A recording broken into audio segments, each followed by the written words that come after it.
Hello, everybody. Welcome to All Villa, No Filler, a podcast all about Aston Villa, the world's greatest football team.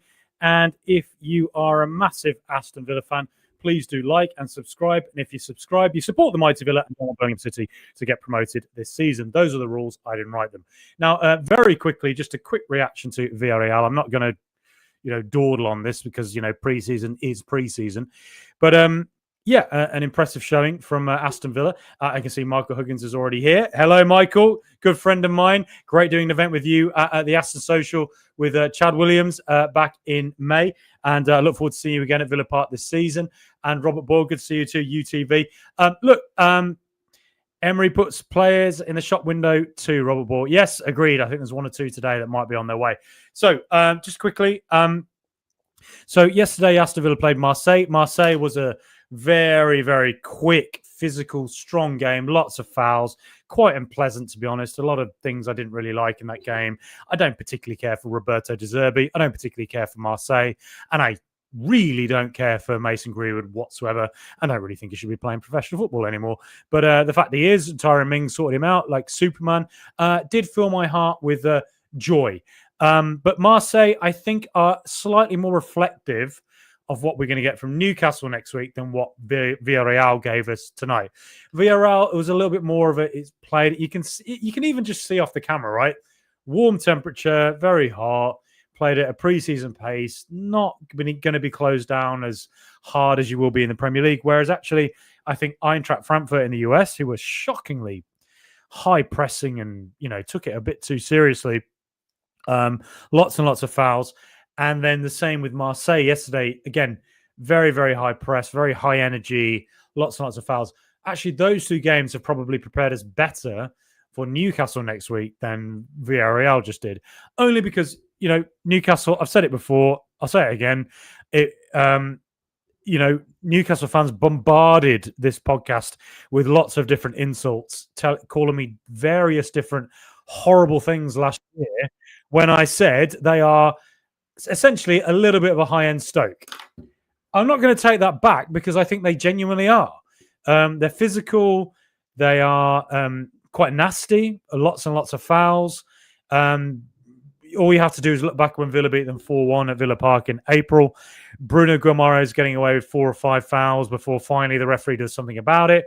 I think in the Premier League, one of the problems with referees now is not just the issue where they leave VAR to make the decisions for them, but also the higher bar for the yellow. So they allow players to get away with more tackles than previously they would have done. And I think that Newcastle are obviously going to bring that next week. They've got Tonali, they'll have Joe Ellington, and they'll have Bruno Guimaraes in centre midfield. They're going to approach this game by being physical, trying to set Villa off their game, fouling us a lot. And actually, to be honest, Marseille yesterday and Eintracht Frankfurt on the US trip were probably the two games that actually, hopefully, have probably prepared us well enough that we're able to go into this game next week, know what's coming, and go ahead and just outplay them. But I think tonight, I'll go over the two games, just a couple of observations. Villarreal tonight, I've seen a lot of praise for Emi Buendia. Yeah, he played very, very well. A really good goal. And, it's not the first time in pre-season that Emi Buendia has looked really good. 2 years ago when, in pre-season on the US trip, Buendia did really well. He played really well against Valencia. And then he went and did his ACL. And it was tragic that happened because it kind of felt that Buendia was a little bit like Leon Bailey. It felt like it finally clicked for him and he was going to go on and have a really strong season for the Villa. Got that ACL and he was out all year in the season that Villa went and got Champions League. Leon Bailey then did go on to have an absolutely exceptional year. My only reticence about Buendia is that, yes, he's missed an entire season through his ACL, but 4 years now he's really been at Villa. It's not really happened. And you saw Asensio come into Villa from January onwards in that kind of Buendia role. And you saw what a truly world-class player can bring in that position. And I'm not sure Buendia's done it yet. I still think that despite the fact he's had a really good preseason and had a great game tonight, he still has a lot to prove, which after 4 years is it's not really good enough. And I still think that at some point Villa are gonna have to fill that Asensio role at some point in this transfer window, whether that's Asensio himself or another player of that ilk. But fair enough. Look, if Unai Emery says I give Buendia a go here, let's see what he does until January. Well, then fair enough. Because, like I said, I think 2 years ago, Buendia was on the brink of having a breakout season. And unfortunately, the ACL happened. Maybe that's this year. I don't have a lot of hope for it, but whatever. What do I know? Unai Emery knows more than me, obviously. And I'm wishing Buendia the best of luck because I think there is a player who has incredible natural talent. It's just that in his time at Villa, unfortunately, we've not had the opportunities to see enough of it. So we'll see. But Ollie Watkins, that is the big one for me tonight. Ollie Watkins is on fire. A brilliant finish. Lots of good goals in pre-season. I think he's got 4. And all of them really good finishes. All of them good movement. And what I would say is that I think Ollie Watkins this year, I'm going to say, should aim for 20 Premier League goals and more. Last season, Ollie Watkins got to the Euro final with England, didn't have a pre-season. So he started the season not really at it. John Duran started on fire. So, Ollie Watkins missed out on 90-minute games in which he may have gone on to get more goals, in which John Duran came on. So he was playing a lot of 60-minute games last season. And he had the competition of John Duran. And so essentially, he's still got 16 Premier League goals in a season that was disrupted by no preseason and by having John Duran there. So if you to look at Ollie Watkins, you think you're on fire right now, you're fit, you're at it, you've got a World Cup coming in a year's time, and you're probably pretty angry after what happened, when Marcus Rashford came in and took his place in the Champions League. John Duran took his place in the team at points at the start of last season. If you're Ollie Watkins, there's so much for you to use as fuel to say, I'm going to go and get 20 Premier League goals this season. And I am going to say he's going to do it. He's going to do it and get more than 20. And I think he needs probably about 24 to get 100 Premier League goals. 24 is a lot. But if he starts on fire, he starts the season with, let's say, 5 quick goals in 5 games. Well, then go on and do it. And I think this is a massive season for Watkins. And I think it's, as I say, a World Cup coming. Go and show what you're made of. Go and do it. And I think he can. So I will be back here. I can see a lot of comments coming on. I will get to those in a second. Other notes, other than Buendia impressing, Watkins been really on fire this preseason. Kamara looked like he picked something up. Hopefully that's just cramp. We need him to be fit. I want Kamara to have a full fit, season with no injuries, which he's had, in the couple of years he's been here. Because if he's fit the whole season, my bet is he ends up our player of the season. Because I think Rodgers is an incredible player who could go and play for Real Madrid one day. Watkins is an absolutely incredible player who wins Euro semi-finals for England. I think, Tielemans is a world-class midfielder, but if and Emi Martinez is, the world's number one. I think Boubacar Kamara is our best player.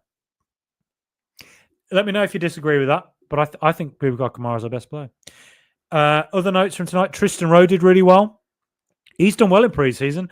A few of our youth players have done really well. I think Jamaldine Jimo Aloba showed again tonight moments where you are close to being a player who fits very comfortably into the upper echelons of professional football.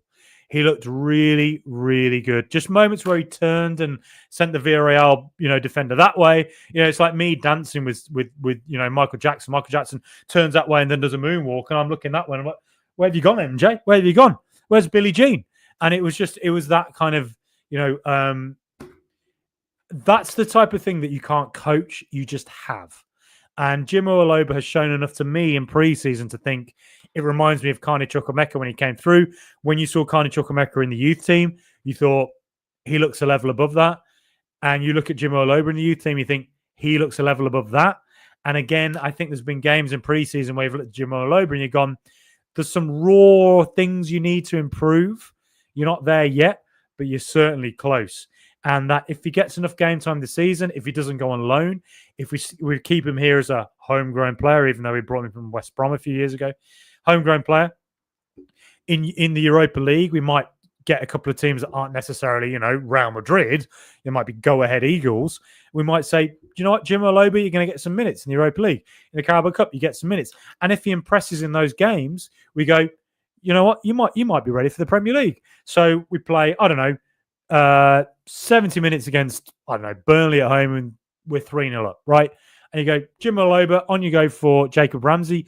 You go into that Ramsey role and you show that you can do it on the half turn. And what I've seen of Jim Oloba in pre-season, let me know if you agree. I'm just saying this just from the eye test. What I've seen of him is when the turns he makes and gets away from 2 or 3 players on the press that are, again, you can't coach it, you just have it. And also, there's been moments where he played up front and did a good job, but moments where he played in that Ramsey role on the left and played on the half turn. And the thing that always caught my eye with Ramsey when he came through into the first team at Aston Villa was, and I distinctly remember saying this on the podcast as well, it was what he could do on the half turn. He just always played on that half turn. And so when Unai Emery came in, and that left sort of midfield role came in where it's in the centre rather than on the wide left, that was where Ramsey really came alive. And I think that Jim Oloba, he's a player who plays on the left. That's where he's at his best. In the youth team, he's tended to stick to the left-hand touchline. But now, can he play that Ramsey role? That's the question for him this season. And then George Hemmings as well. Marseille. Again, times when Marseille were pressing really hard, wanting to foul him, and he had the intelligence to use his body shape to get away from that press. And that is something that, yes, you can coach, but it doesn't matter how much you coach it. Sometimes you naturally have it. And that is something that, I was coached to a decent level as a youth player, and there were certain things I just could not learn because I didn't naturally have it. Whereas and sometimes I use that to look at players who are coming through in the U team and think, you can obviously learn what the coaches are telling you, but there are things that you have that coaches can't give you, and you just have it. And I look at Hemmings, I look at Jim Oloba, and I think they have it. And I look at Tristan Rowe as well. Again, great game tonight. He struggled. He had a great couple of games in the US, but there was that one game he struggled in the final game. So obviously, all 3 of them have a lot of learning to do. They're not ready yet. But what it's telling you is that Aston Villa's youth academy is one of the best in the world. We're probably overdue one of them breaking into the first team. Kind of Chukwuemeka was, he's done it. Lamar Bogard did it. He's established himself. He's done really well in preseason. And you would say as well that, who else in recent years? Philogene. Philogene was another one. So Jacob Ramsey, Chukwuemeka. Then you look at Kane Kessler-Hayden, Cameron Archer, Louis Barry. They've all established themselves at high levels in the game. So we are probably overdue one of them breaking through into the first team and getting regular minutes and really doing something. And if you look at it, this summer, we've not really been able to spend probably in the way we would have done if we got the Champions League. We are going to be in the Europa League. We're going to have a lot of games. We're going to be in the Carabao Cup. We're going to play, in the FA Cup and all that. So we're going to have to keep one of these 2 youth players around. And this is the pressure point moment where one of them, 2 of them maybe, get those chances and they get through and they show what they're made of and they break through. And who knows, maybe Jim Oloba comes through and competes with Ramsey, and maybe George Hemmings comes through and competes with Ross Barkley. That's what we're looking at. And Tristan Rowe, he's looked good. I think tonight, the press wasn't too hard from Villarreal. It was a little bit of a La Liga pace. It's a different, it's just a different way of playing football to what the Premier League is. And I think Marseille was slightly more reflective of what we're going to deal with at Newcastle, next week. So, very exciting stuff in preseason from the youth players. Exciting stuff from quite a few of our players as well. Just, getting their fitness and showing what they're made of. Please please subscribe if you're enjoying what this is. We are going to do so much this season. I cannot express enough. Please subscribe. Please put the notifications on if you want to know what we're doing. Please like here. Please comment, because all of that helps with the YouTube algorithm. There's so many Villa channels, so many Villa podcasts. I really enjoy doing this, and to be able to keep doing it, we need subscribers. So I cannot express enough. Please do click that subscription button. But yes, I think that Aston Villa, preseason doesn't matter. Doesn't matter in the sense of results. We lost 4-1 to Columbus Crew last year. It does not matter. What matters is what happens against Newcastle next week. But, it is also a good hint of maybe some tactical adjustments. To be quite frank, I don't feel like I'm really seeing many. I don't think we're going to change the way we play that much. I do know that a few other podcasts were talking about a back three in June. I never understood that. I don't know where. I don't know. I didn't see any evidence for it, and I still haven't seen evidence for it. We under Unai Emery, I don't think we're going to play a back three. Maybe there'll be a game where we do it, and I'm proven completely wrong, but I don't see it.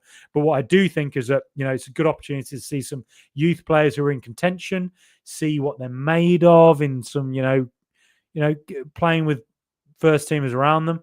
And then we'll see, and exciting stuff. I think that it doesn't look like hopefully we picked up any big injuries in preseason. Morgan Rogers hopefully is ready for next week. We hope. Boubacar Kamara hopefully was just cramp. We hope. And if all of them are fit for next week against Newcastle, we absolutely have to look at that and think we can go up against Newcastle next week. We've had a horrible summer and let's sort them out. Now, let's just get to the comments quickly.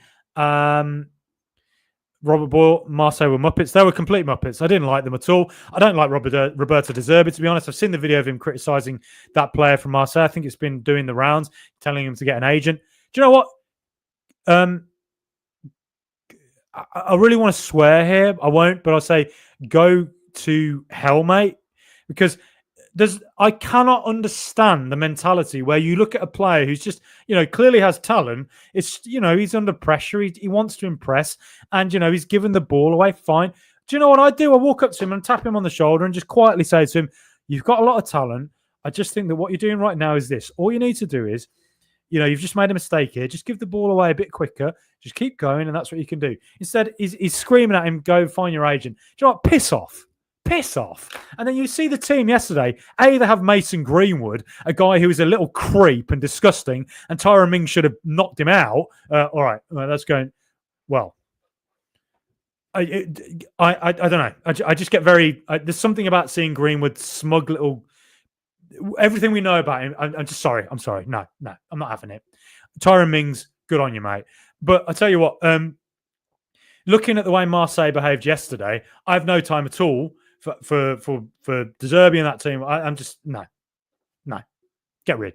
I mean, they play good football. I think they could go on and do some good things this season. But why kick a team up in pre-season? It's just pathetic. James Wood, evening to you, mate. You're a good friend of the channel. Thank you so much for all your comments all the time. Michael, long time no see. Michael Huggins, that is top man. There is a stunning orange full moon outside. I tell you what, I saw one last night and I was very impressed with it. If you've ever played Legend of Zelda, the Blood Moon, all the evil creatures are rising. I'll tell you what it is though. Blood Moon rising, it means Aston Villa's players are getting ready for the new season. That's what I see it as. Black Country Villain, a good friend of the channel. Good to see you, mate. Good evening all. Dennis Farrell, Newcastle, knobheads, trying to sort the best podcaster team. It was unbelievable. Unbelievable. I have never had so much abuse in my life. Like proper, like it was like close to death threat level of like abuse I was getting after that 3-0 last season.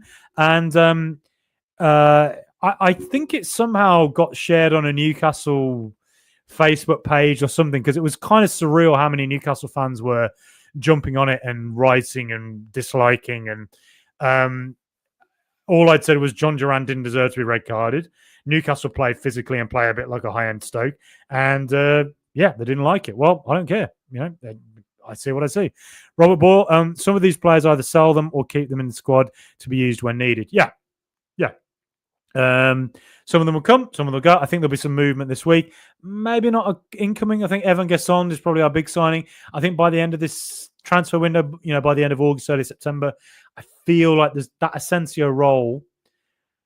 I mean, maybe he'll let Buendia have that job. Maybe. I still think we need to fill it. I still think we need something else in attack. Loan him out. Is that Buendia, maybe? Yeah, maybe.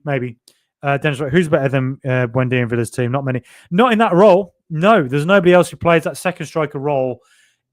Essentially, Buendia is kind of the Asensio role, isn't he? That's what he is. I think Asensio showed how that role can be played to a truly elite level. I mean, maybe this is it for Buendia. Maybe this is the year he can have with no injury and can go on and prove what he's about. And obviously, he's a Villa player. I massively support him. And I do think he has natural massive talent. And I think 2 years ago, he maybe was on for something quite special that year and then tragically got that ACL injury. But you're right. There's no one else who can play that sort of second striker internal central role that, creates chances, gets assist goals. Right now in that team, there probably isn't anyone else who can do it. I mean, Rodgers, but it's a different profile. I think Buendia is closer to the Asensio role, which I think we need to fill. I do think we need that. Robert Boyle, Watkins wants a 100-goal record. Yeah, he can do it this season. Go for 24, 25. He's fit, hard, going. He's going to play a lot of games. He scores goals all the time. Watkins, go and do it. We need 3 forwards to get 15 goals each at least. My prediction this season, three Villa players get double figures in the Premier League. Watkins, Rodgers, Marlon. Marlon mostly is an impact player. I think Marlon just by the end of the season, gets about 9, 10. I think Rodgers gets to 13, 14. And I'm going to say Ollie gets to 20 plus. And if Evan Gasson clicks quickly and Evan Gasson gets 1 or 2 early on, maybe here's another one who gets double figures. Marlon will get 15 goals. Yeah, I think 15 is a lot. I think 9, 10. 9, 10, 11. That's where I think he'll go. Definitely only wants 100 goals. Absolutely. And he'll get it in Villa colours. We'll get it. Will we play 3-5-2? No. I just don't see a back. I don't see a back three. I don't see it. Play a high line. It doesn't look like it's come back in pre-season. It looks like Unai's moved on from it. I don't know the reason for it. I felt like we were very good at playing it, but we did concede a lot of goals. I think we can't learn anything from pre-season with the way Villa play, really. I think it's more going to be the first few games of the season. Will Villa change in how they play? Do we press a little bit harder than we have done in the past? My instinct is that I think we'll go 10 games into the season and be like, nothing's really changed. It's just kind of the same, except before that. The main thing we need to improve from last season, from August until January last season, we kept conceding stupid goals by giving the ball away all the time in midfield and defence. That we sorted that out from about February onwards. We need to ensure that what we showed defensively from February onwards is what we show for the whole of the season. And if we do that and therefore keep more clean sheets than we did in the first half of last season, then Aston Villa can get top 4 this season, because Chelsea are going to, at some point, surely have an injury crisis because of playing no proper pre-season, playing the whole Club World Cup, and Levi Cole just got an ACL. So Chelsea, I think, from a team that could have won the Premier League had they not been at the Club World Cup, are now a team that look like, I think, could have some problems this season injury-wise. John, I can see us putting a few goals against Newcastle for Watkins' ideal start. Yeah, I think the key to playing Newcastle, and it's always when we beat them 3-0 2 years ago, we beat them 4-1, starting fast. And on both occasions, it was Watkins starting fast and scoring goals. And I think it's the same thing. I think that if we start fast against Newcastle, don't let them settle into this sort of defensive, physical shape in which they can frustrate us and get a few set-piece goals, because they're big, physical. They're obviously a big threat in that way. But Isak's probably not going to be there. If Villa can start fast, get an early goal, we can blow them away. Absolutely. Call of the Wild. Jim Aloba looked sharp on the left. Had a good game. Bailey some short of confidence still. Yep. Bailey, I'm done with Bailey. I think he should move on. I think he's had his chance. 1 fantastic season, 3 poor seasons. I'm done with him. But look, if Bailey's a weird player in that if he starts the season, plays against Newcastle next week and scores a goal, well, then maybe he can go on and have the sort of season he had when we got 4th in the Premier League. And if he does that, he's one of the best attackers in world football. It's just that 3 out of 4 seasons, and last season being a debacle, I just... yeah. We'll see. But Jim Aloba, yeah, excited by him. I think he would be patient. We'll give him time, but we'll see what we can do. I hope we're in a mean mood next week. Agree with you, Robert. Dub J, good evening, Frankie. Good to you too, mate. I see you here quite often. I'm suspicious of how optimistic I feel about this upcoming season. A few more tactical purchases, moving some players on and getting key players locked in to name it to a new contract. Yeah, let's have a quick look at the squad, shall we? A quick look at the tactical pad. Zepikena Redmond, he's there. So, I'll take him out. He won't start next week. Maybe Buendia starts at week. Daniel Marlin. I'm going to say Leon Bailey doesn't start. I'm going to say Marlin goes there on the right. I'm going to say Buendia doesn't start. I'm going to say Morgan Rogers starts if he's fit. There, Jacob Ramsey on the left, Illing Jr. on the bench. I'm going to say John McGinn. Actually, no. John McGinn starts on the left. Tielemans, Kamara, Barkley on the bench. Anana on the bench. Konsa starts. Bogart on the bench. Martinez obviously suspended. Mings on the bench. And I'm going to say Maatsen starts. So that's my team for next week. I think that's what we're going to be. Yeah, I think that's a team that can go on and do the job, get it won, and then you've got Nana to come on. You've got maybe Buendia, Bailey, Evan Gesson as well, obviously. So I think Villa absolutely have the team next week. Ramsey as well have the team in depth to go on, win that game, maybe in the last 30 minutes. But if we start fast, get 1 or 2 goals early on, Newcastle will have a hard time of it getting back into that game. I'm excited. We've got a really strong squad. You know, I know we're not really bought much this season, but we've not really lost anybody, have we? So that's key. That's important. Where was I? James Wood, hit the likes. Thank you so much. Please do hit the likes. The YouTube algorithm is an absolute joke now. A year ago, things were going great. I don't know what has happened to it, but now it's sort of just, I don't know, they've changed something and it's harder and harder, but please do like, please subscribe. I can't express enough how helpful that is to us. And please follow us. If you can give us 5-star reviews on Apple iTunes, if you listen to us on there, or on your phone app on Spotify, again, things like that really, really help, you know, because I just want to keep doing this. I really enjoy doing it. I really enjoy meeting fellow Villa fans. Top 6 will feel like winning the league this season. Yeah, I mean, the top 4 from last season are bought big. Top 6 is a big achievement. Now the Premier League's so competitive, but I think I'm going to say 5th and top 4 is on. The league will be of a really high standard. It will. It's going to be a very hard league this year. We could take a couple of pastings, but this team, they always recover from that. So, you know, it will be what it will be. Man U and Spurs will be determined to finish top 6. Thomas Frank has never managed a team in Europe in the Premier League. They've got 10 Champions League games. I don't think they're bought that well. I think Spurs will have another season of quite middling form. Man United, they're the ones to watch. I agree. No Europe. It means they have weeks after week after week of being able to listen to Ruben Amorim, understand his style. They bought attackers who will get more goals for them. I think if anyone is going to push Villa for that top 6, it's them. We do need a factory line of youth players? Yeah, and thankfully that's what we're producing. Yeah, sold on. Or Spuds and United money isn't sorting the mess out of both clubs. Just can't see them being better than top half.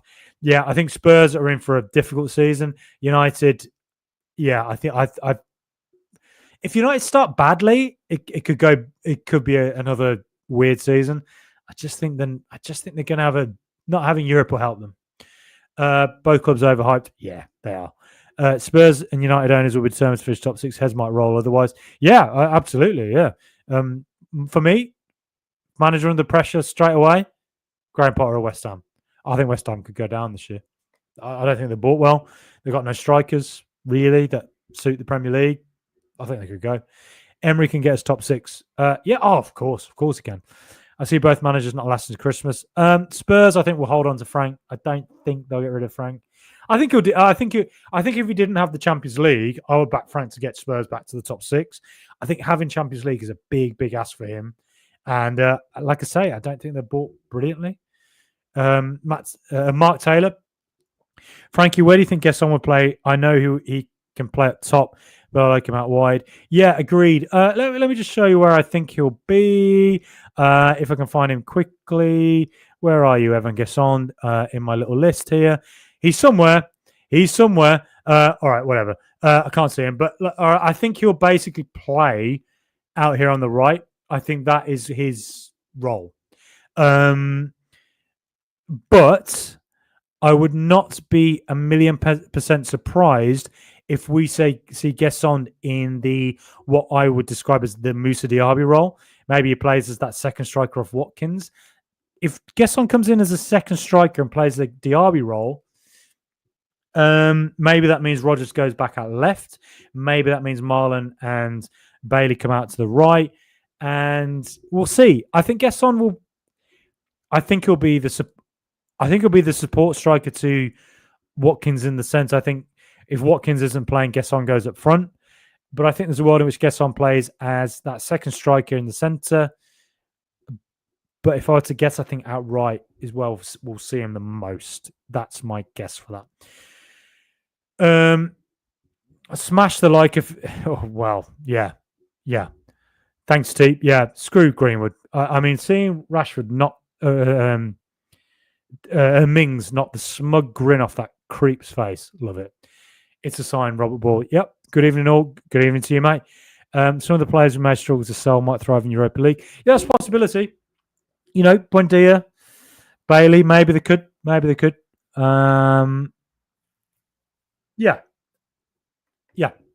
I think if we were in the Champions League, they'd be off. And I dare say, I think there's one or two big names would be off if we were in the Champions League. But yeah, I can see that. Bench is going to be very strong. Yeah, it will.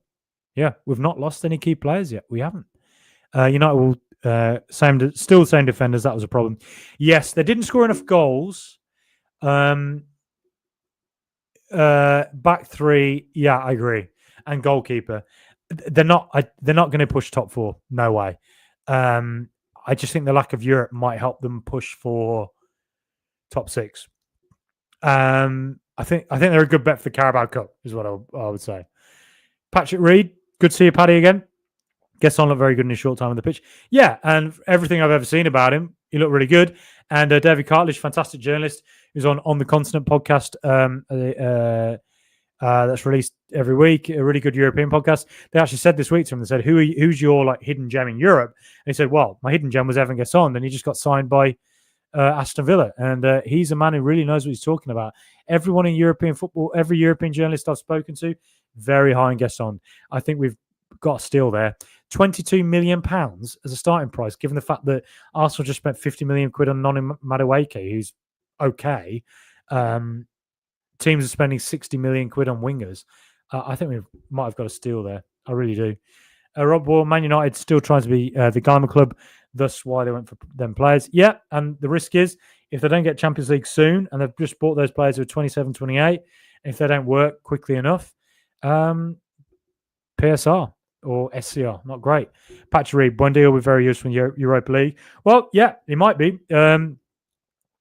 I theorise Buendia is a La Liga player. I think he'd do really well in La Liga for, I don't know, Valencia, Atletico. I think you'd see quite a lot of good from him there. I think in the Europa League, that might suit him. Rob Wall, due to PSI FFP, Villa should play their youth players in the League Cup, FA Cup. Yeah, well, we might have to. Patrick Reed, my name is Patrick, not Paddy or any variation, if you don't mind. Sorry, Patrick. I'll keep calling you Patrick Reed. Top man, thank you so much for your comments as well. I really appreciate that. No, I will not be calling you Paddy. Not like my mate Paddy from For the Love of Paul McGrath. No. So sorry about that. And Robert Ball, LOL. Well, thank you very much. I'm going to end the stream there. Thank you so much, everybody who tuned in. Really enjoyed that. Thank you so much for your comments. Please like, please subscribe. As I said, really helps us.